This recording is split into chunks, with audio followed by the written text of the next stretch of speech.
Welcome to School and Around, a podcast hosted by Branching Minds featuring prominent leaders, subject matter experts, and thought innovators with their perspectives on the current challenges facing K-12 education. I'm your host, Larissa Napolitan, a former teacher, instructional coach, and a member of the Branching Minds team. My hope is to shine a light on phenomenal educators and those that are on a mission to transform our schools and the lives of students.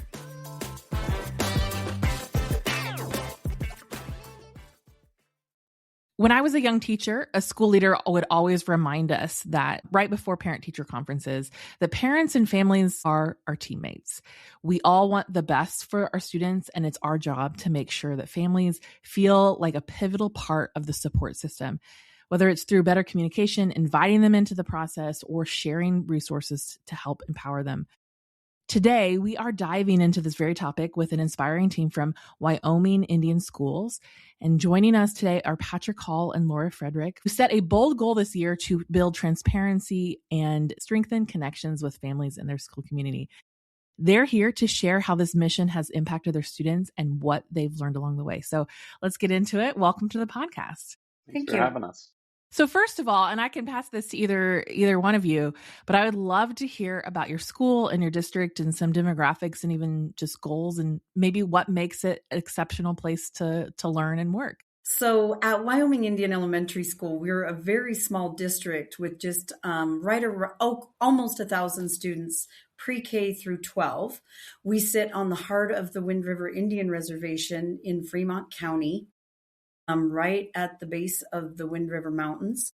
We service 100% Native American students from a couple different tribes, mainly Eastern Shoshone and Northern Arapaho, but there are some other indigenous tribes mixed in there a little bit here and there. We are at the elementary school, which is the pre-K through 5th grade. And Pat and I actually had the opportunity to teach together before I was an administrator, before he was the MTSS coordinator back in Cheyenne, Wyoming, where we had one of the very first RTI high functioning teams ever in Laramie County School District number 1. And that's when we both got hired at Wyoming Indian Elementary School.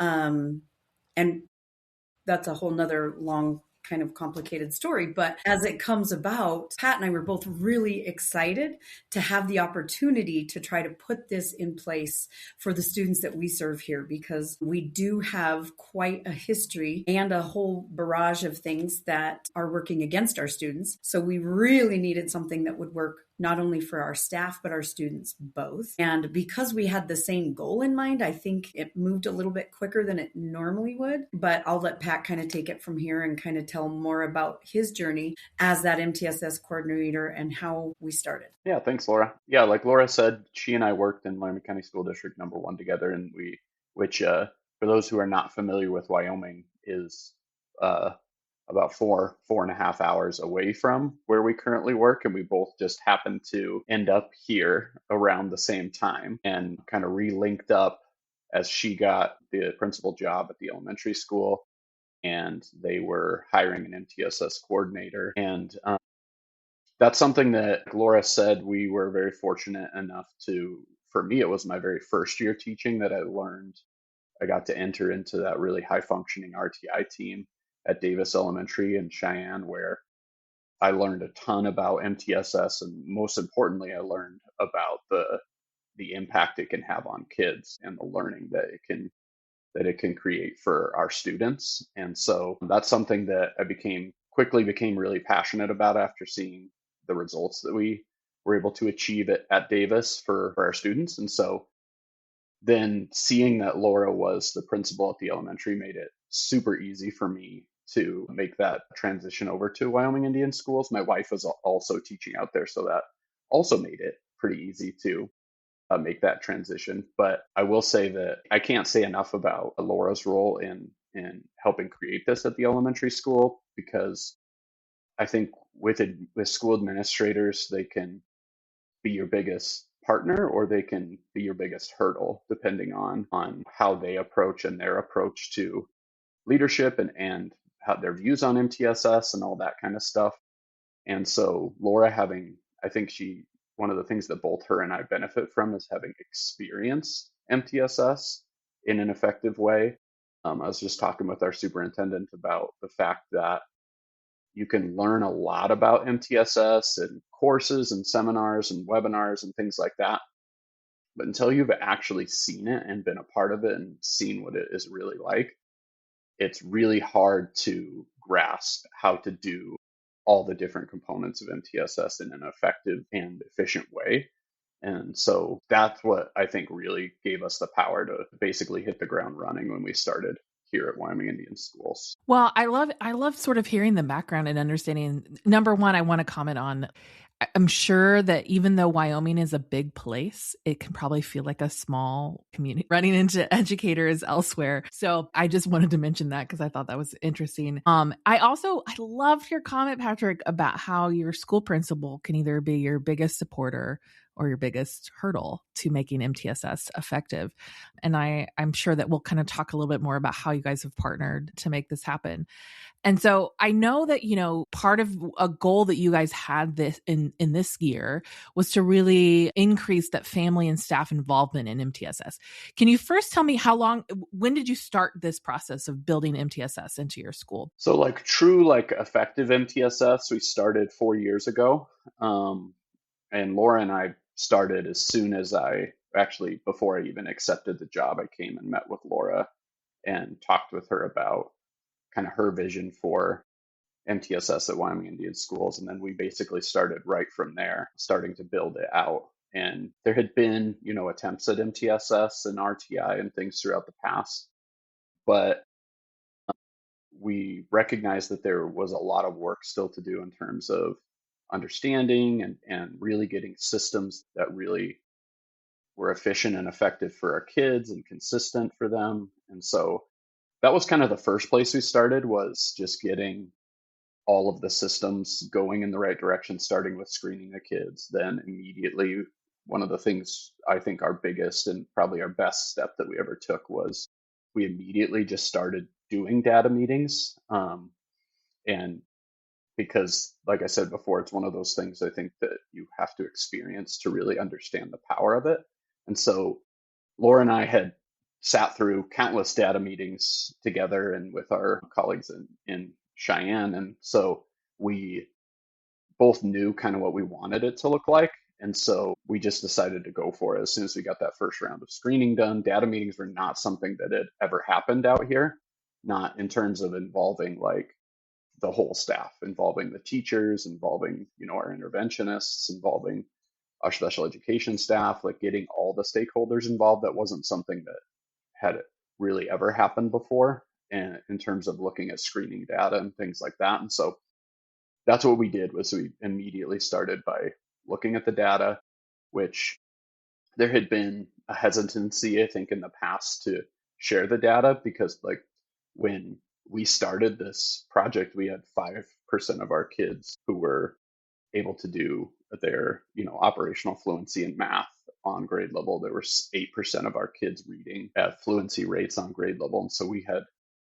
the data wasn't pretty to look at. And so I think sometimes it's easy then to not look at it when it's not something that, you feel reflects well on your school or your teachers or your students. And so we ripped that Band-Aid off right away and looked at the data and started talking about what we were going to do about it. And that was kind of our really big first step. And then from there, we just kind of built things out off of that. And so the one thing that we've been basically uncompromising about is that we meet every about 6 weeks to look at student data. And no matter what, we make sure that happens, even though there's lots of other things going on and activities and reasons why we could potentially push the meetings back or cancel them or whatever. That's been something that we have not compromised on. Is we're screening kids 3 times a year. We're looking at their data. We're making decisions about that data. We're progress monitoring weekly for our highest needs kids, biweekly for our students who don't need quite as much of a close eye. And then we're making decisions based on that data. So going into this year, was there, even in that process, did you feel, what kind of prompted this specific goal around bringing families and, having more stake or more transparency with them? What brought that on? I think so. A couple of things. One is that we do kind of a self audit every single year, and our state has a really good tool for that, a fidelity of implementation rubric that we use specifically for MTSS and for our system as a whole. And so each year we fill that out and look at, where are our areas that we feel like we're making a lot of ground, where are areas that we still need to work. And one of the areas that kept coming up year after year was family and staff involvement in the process. And so from a staff, and it's kind of different because like staff are very involved in the process. They are in on the meetings, they're in on all the decision making and stuff.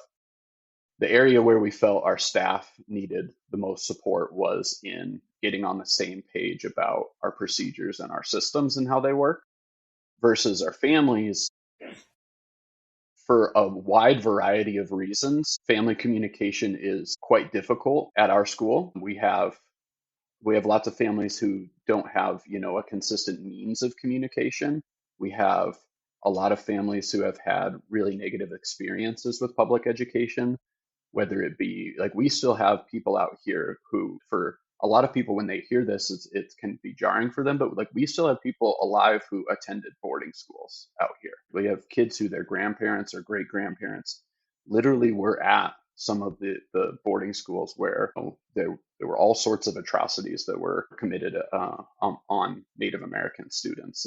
And so just that alone creates a bit of distrust towards the public education system for our population. And on top of that, a lot of our families have had negative experiences with public education since then as well, whether it be them as students or family members that have struggled in the education system, or their children that they've watched grow up and have struggles, and whether it be dropping out or not graduating, or whatever it might be. We have a lot of our population doesn't have a high amount of trust for the education system as a whole, for very valid reasons. And I say that, and I'm going to say something too that is completely contradictory to that, but it's interesting too because our community really values education. Like they really support teachers. Like when we go to the local, that we call it the Ethity store here in Ethity, Wyoming. It's the one convenience store out here on the reservation. But when you go there, and they see your badge, people are very friendly to you and really will give you lots of words of encouragement for being an educator. But at the same time, there's also this stigma around, the education system as a whole, and whether or not, does the system have the kids' best interests in mind? I think our community, for the most part, believes that the teachers have the best interest in mind for our students, but they are not always as trustful of the system as a whole. Man, I just want to pause you there.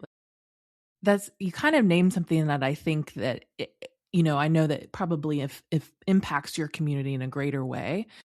But, I've encountered those kinds of parents, in my tenure as an educator, that had a very big distrust for the system, the school system.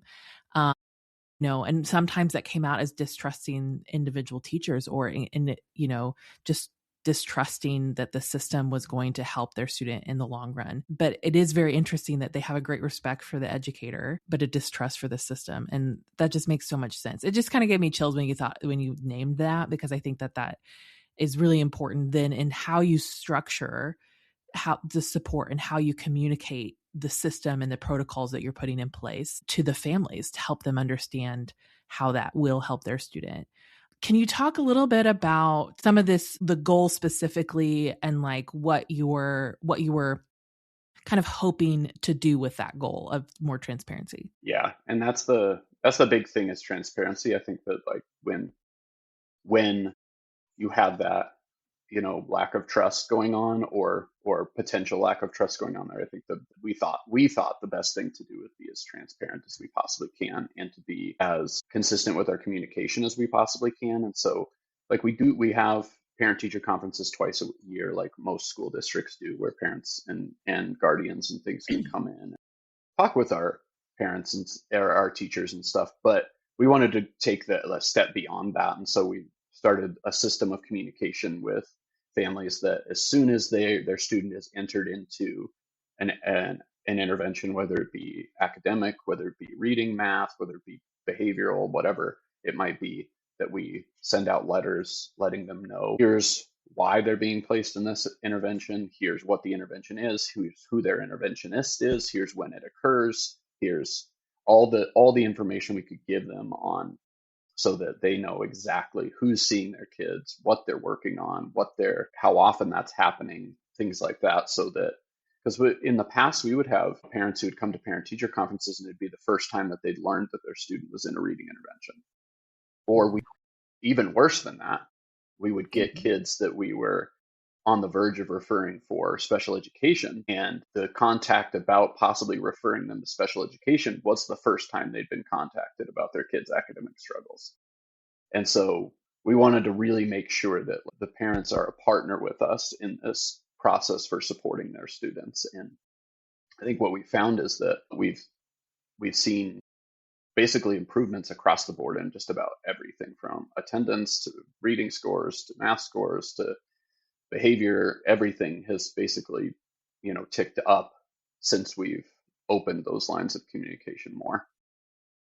Laura, do you have anything you want to add to that? Yeah, one thing I was going to add to that is just that constant messaging from our front office staff to our attendance team. Every phone call we make revolves around those same concepts about transparency and making sure, like, even when we call and make an attendance call, we're like, hey, you remember in the letter we sent you, your students receives an intervention from 9 to 10. So if that, we have to have them here for that time. So we make sure that in not just written communication, when parents come in, we try to catch them, phone calls from the front office staff, everything is messaging the importance of those interventions, of our programming and how we do it and why we do it. And just that constantly parents are reminded that we not only value their input, but also we want you to be a part of that team. And I think that has really made an impact for us. I have parents, my first conversation, anytime I have a parent in my office about behavior, is I thank them for coming in and being brave enough to come in and advocating for their child, because not everyone has that ability to do that. I think really trying to build those bridges and acknowledge the steps that are being taken to do so, making sure about that consistency and transparency across the board throughout the school.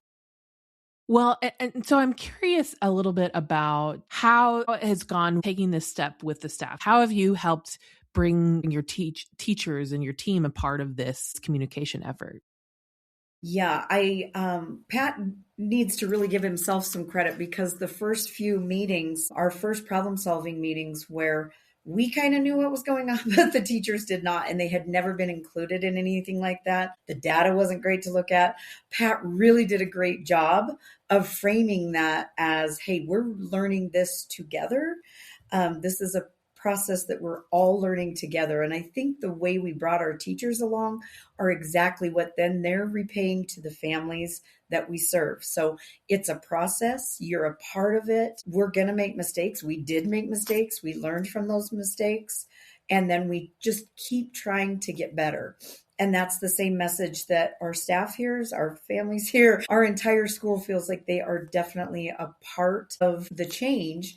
And then pretty soon we'll talk a little bit about using our own students' data to show. Just going to ask that. Yeah. So that's really where the proof's in the pudding, right? So when you start to look at, and that, when we started this 4 years ago, I just wanted to give a little background that I had been the assistant principal at the elementary school for a year and a half. Then I got moved to the high school for a year and a half. And then I came back as the head principal. So we didn't just jump in not knowing staff or anything. I just wanted to share that, because I would never recommend a brand new principal to just jump in the way we did had you not had a little bit of history in the school and with the staff that you're kind of trying to move into this system. So just FYI, but so using our own student data is really where we started to see the change where teachers literally started to believe in themselves. And we talk about teacher efficacy all the time in education, but how do you build that and how do you continue to improve on that? Using your students' data and the things that we saw happen right before our eyes. You could talk to any one of our staff members and they have a story about how MTSS has changed not only them as a professional, but them as a human, because we really started to see our kids as we have to have clean socks and underwear and food in our bellies before we can move on to the spelling test and reading fluency and all those kinds of things. And when we didn't have all those systems in place to service our students, it showed in our data, and it did for years. I mean, like Pat said, we had not seen an increase this is our school's 52nd year in existence. And for all those years, there were hardworking people, very hardworking people. But because we weren't all working in the same direction, it kind of felt very just non-successful. Yeah. So when you talk about using your own student data, describe that a little bit for our audience, what you mean by this. Sure. Patrick, you want to take it? Yeah, he takes that. He loves this. Yeah, so like I said at the beginning, like that at first, like if we're gonna like solve a problem, we have to identify what the problem is and like figure out what the severity of the problem is. And I think one of the issues with kind of where we were at when we like right before we started was that, like I said, there wasn't a whole lot of sharing data with staff that had been going on previously. And so there were some like systems in place. Like we had very well trained interventionists that had been trained in lots of different evidence-based interventions. And so that was a super beneficial thing for us to be able to kind of like build on that was already existing. But like the data wasn't even shared with our interventionists, wasn't really shared with our teachers and the rest of the staff. And so people, I think, kind of knew that like our kids weren't achieving where we wanted them to be, but they couldn't put like numbers to it or anything like that. And so, and looking back, I've tried very hard to like find this information, but we hadn't done a good job of tracking our data either. And so we had to just kind of start from where we were, which was, like I said, we were 8% reading proficiently and reading fluency, 5% with their math fact fluency. And so we just kind of started by showing that data and then looking at progress monitoring data along the way and making adjustments when progress monitoring wasn't showing improvements for our students, which wasn't always easy. There were times where things got contentious or heated because of disagreements about what people thought was best for our kids. And sometimes that can feel hard and personal, but like everybody, the nice thing was that everybody in the room was wanting what was best for the kids. It's just sometimes we have different opinions about what we think is best for the kids. And that's where I think the data becomes really, really important, because we can think and feel as much as we want about something, but when the data is not going in the right direction, it becomes hard to argue with the fact that a kid is still reading 32 words per minute in third grade or whatever it might be. And so, and luckily we saw the data start to turn around relatively quickly. And I attribute that to a lot of things. I attribute that to having the data in front of teachers all the time, to gathering it consistently, to teachers' hard work in the classrooms, obviously, and our interventionists' hard work with their intervention groups and their previous training that they had to be able to implement those interventions in an effective way. And like I said before, like we also had a ton of evidence-based interventions that were here that just we weren't seeing the results from that you would think you would get from having such highly evidence-based interventions previously. And so when we started seeing that data turn around, it started piling up, right? Like we started seeing more and more positive progress monitoring graphs to look at in each grade level. That then eventually translated to improvements in number of students above benchmark on each of the assessments. And like started out slow at first. It was like, 2 to 3% increase from like winter to spring, 3 to 4 or 5% increase from fall to winter, whatever it might be.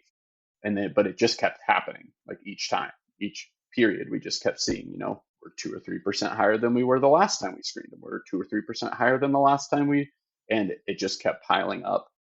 And it has continued. Like at this point, we are at 28% improvement over the last, still, it hasn't even been a full 4 years yet, but 28% improvement in terms of reading fluency and a 40% improvement in terms of math fact fluency. So, and the really nice thing, the really exciting thing for Laura and I is like, we know that like kids can do their math facts and read as fast as we want them to be. That doesn't mean that they're going to be able to do, word problems in math. It doesn't mean that they're going to be able to read a passage and be able to answer questions about it. And that's another layer that we're starting to now kind of reap the rewards from the work we've done on those foundational skills of reading fluency and math fact fluency, as we're starting to see now that translating into those more complicated tasks of reading comprehension and math and overall, general math ability. We're starting to see more and more kids proficient or close to proficient each year. I think we're going to see some big gains in those areas as well, which is super exciting. That's so exciting to hear. I mean, we often say, MTSS like a full implementation takes 3 to 5 years to really just start to see the results of that work. A lot of that foundational work that you do to build your systems and train your teacher and getting everyone in the boat steering in the same direction, I think is part of that work. Is you build that momentum.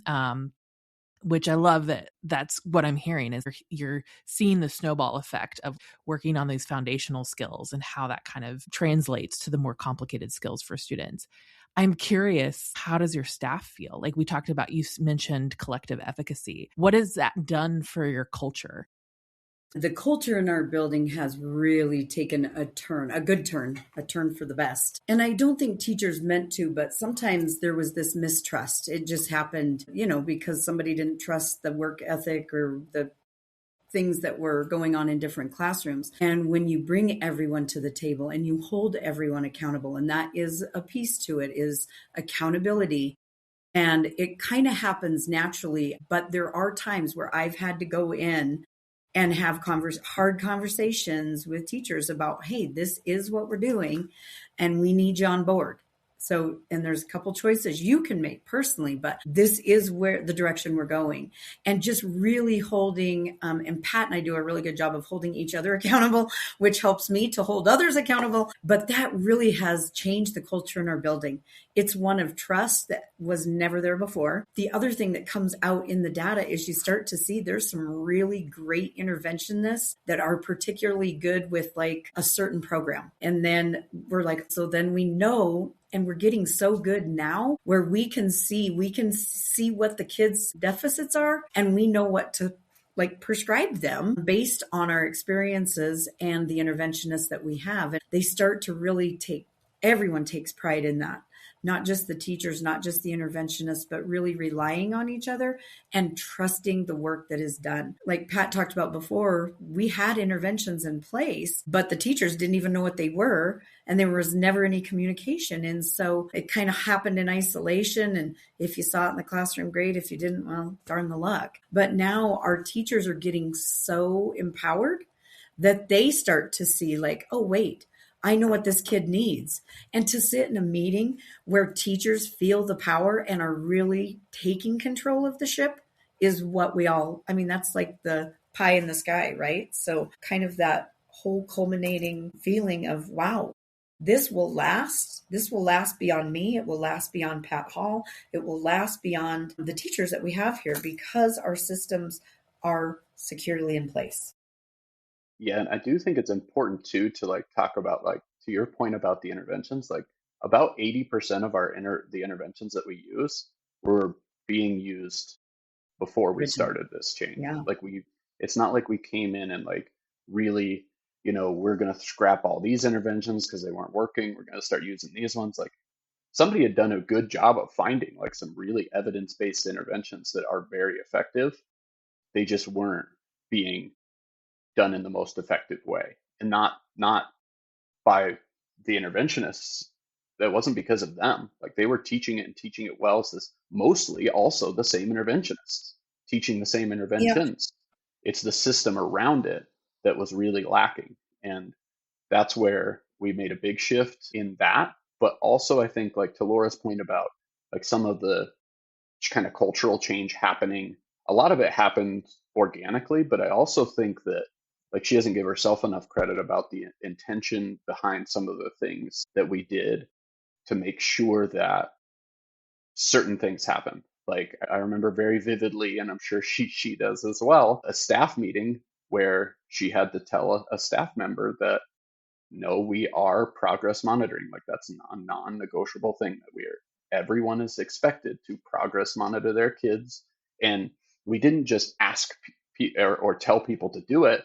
She built time into their schedule on Fridays to make sure that that there's literally a block in every single grade level schedule and classroom schedule on Friday mornings dedicated to progress monitoring. And not only is there a block of time carved out, but we've also found ways to carve out people. So if people need help getting through all their progress monitoring, like our younger grades, sometimes they're doing letter names and letter sounds and nonsense words, right? And so if we have kids who are doing kind of like a bunch of different things, that's a lot for a kindergarten teacher to take on by themselves. And so we've found times where, we have paraprofessionals or other staff who can come in and help ensure that the progress monitoring happens and it doesn't just all fall at the feet of the teacher.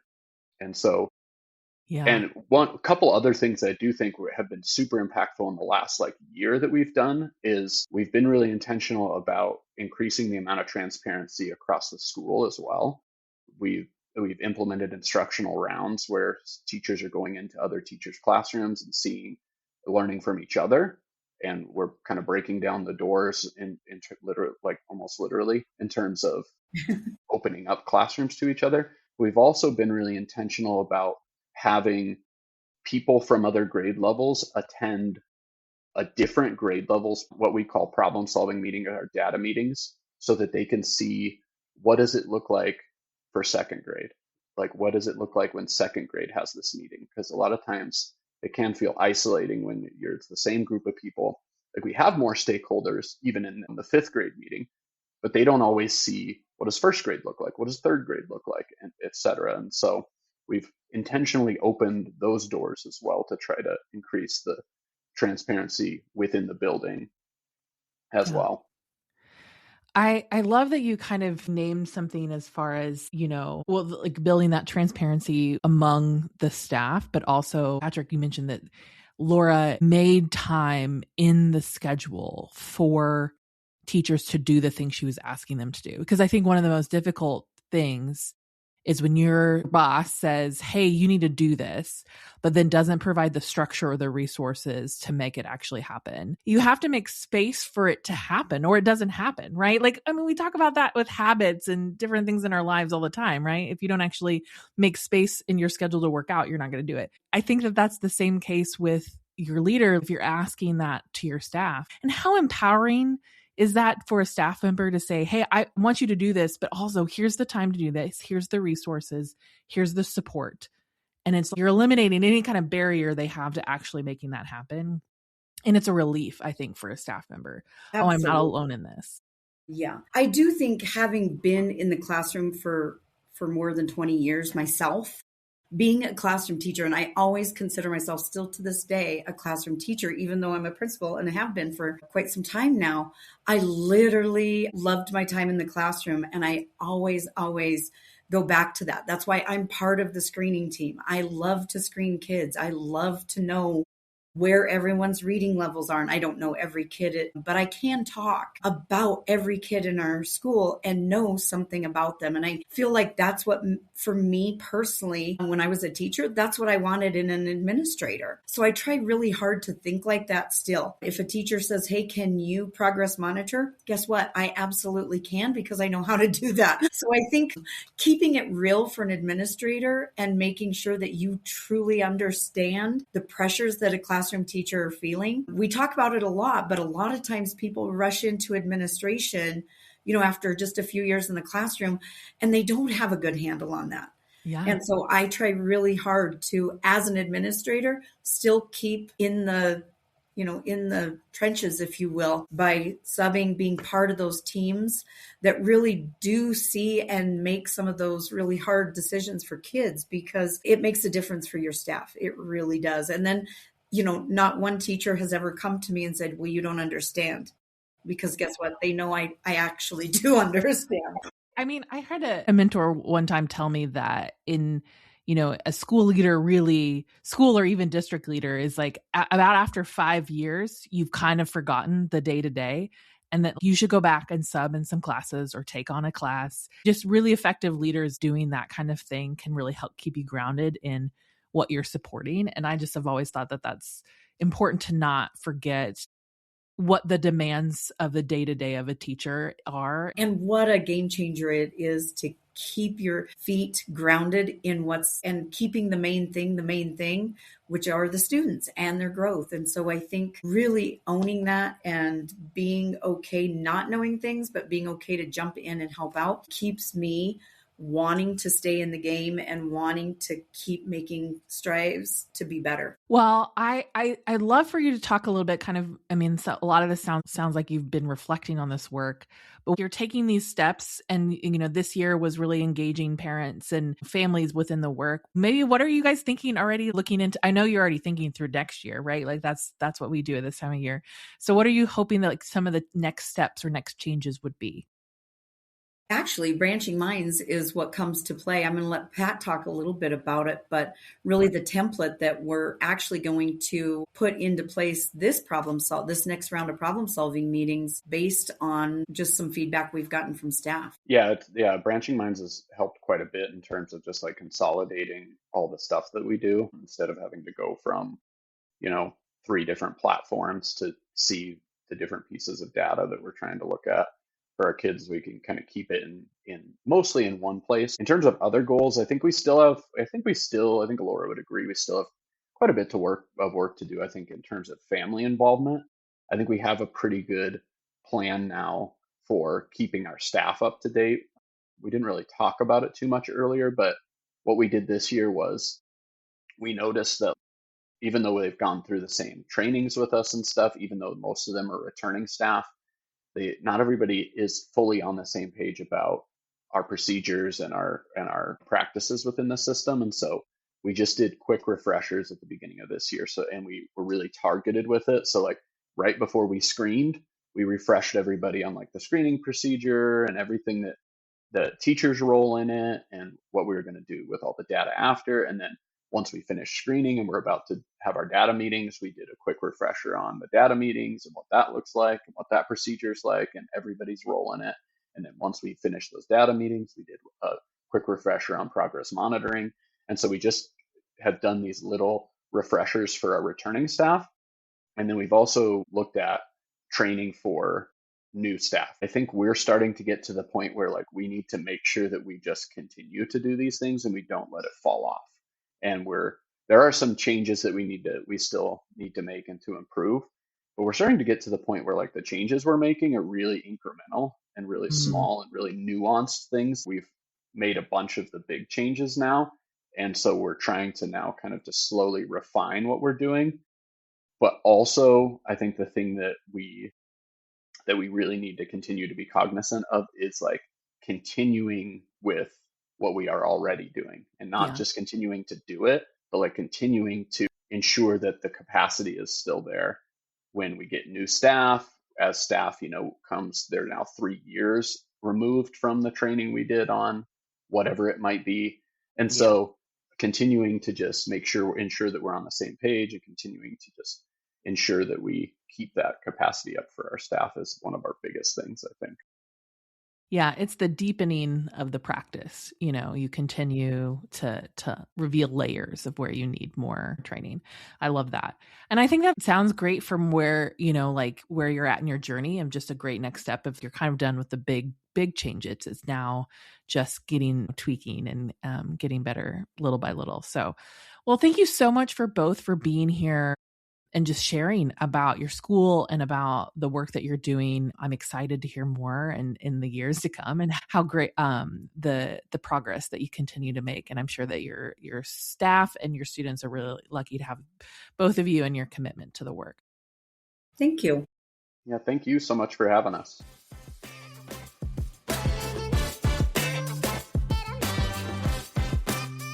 Thanks for listening to Schoolin' Around, a podcast hosted by Branching Minds. Go ahead and subscribe to our feed wherever you listen to podcasts. And don't forget, if you are enjoying our content, would you do us a favor and rate and review our podcast on iTunes? This helps others find our podcast and lets us know how much you love what we're creating.